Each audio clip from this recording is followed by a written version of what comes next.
At the end of 2018, the number of migrants in the world amounted to 70.8 million, of which 25.9 million is constituted of refugees, namely 36%. The remaining 64% is made up of economic and climate migrants, two categories which are not entitled to international protection because they have never been provided an official definition. The Geneva Convention, dating back to 1951, does still define who has the right to a refugee status. A status that neither concerns economic nor climate migrants.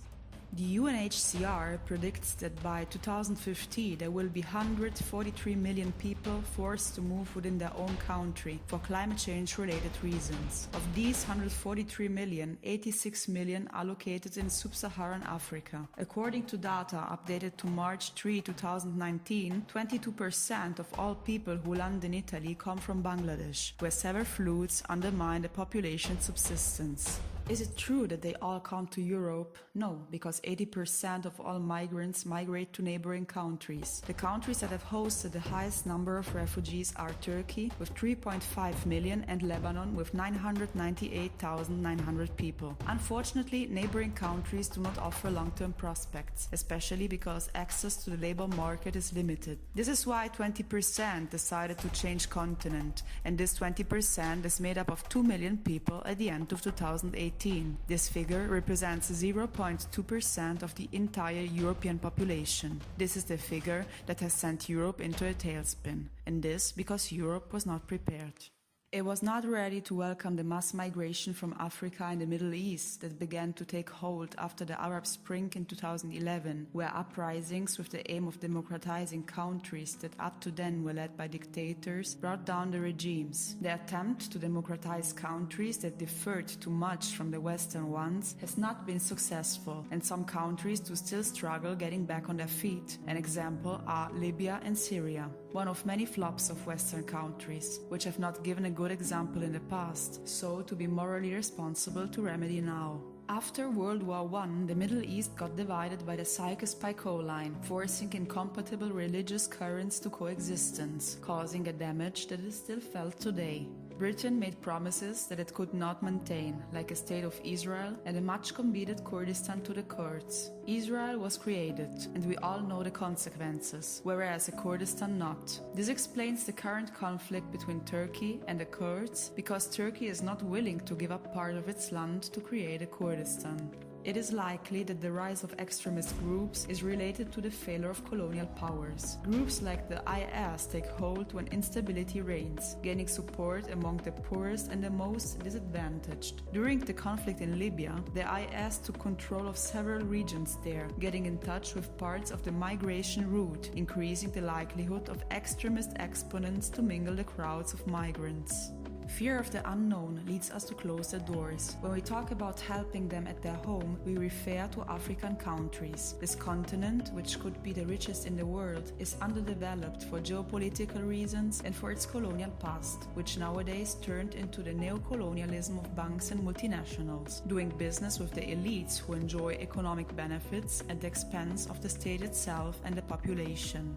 Illicit financial affairs reach 6% of the continent's GDP. It is exactly here that something should be changed in order to help them at their home. Those who invest in Africa do always have an interest in doing so. In fact, one of the main problems is the continent's debt, as well as the new scramble where China, the United States and Russia are increasingly investing in it, while Europe is committed to solving its own domestic affairs.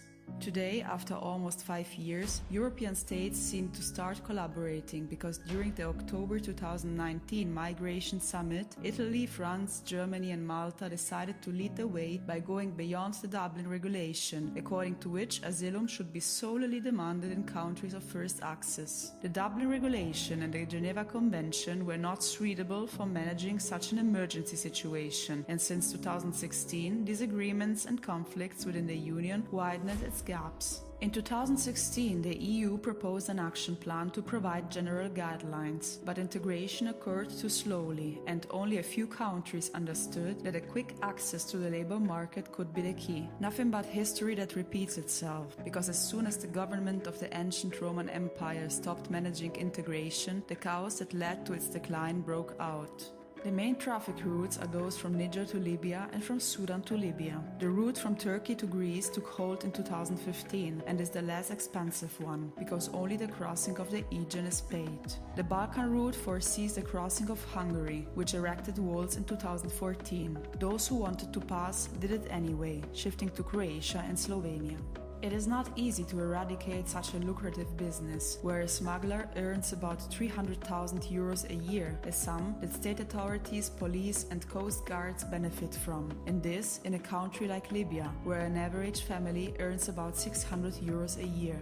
In 2016, the EU signed an agreement with Turkey, paying a total of 6 billion euros to prevent irregular passage. And while Frontex declares that in 2018 arrivals in Italy have drastically fallen, those in Spain have increased. Most of them are not refugees, they are people with an undefined nationality. According to the Italian Ministry of the Interior, 1,057 people of undefined identity arrived in Italy between January and September 2019. According to the maritime law, people in danger must be rescued and led to the closest safe port. Once the Coast Guard gets contacted by an alarm phone activist, it is obliged to coordinate the mission using any equipped boat available. Considering that several NGOs did not bring migrants to Tunisia, even though it was the closest safe port at that time, raises serious doubts.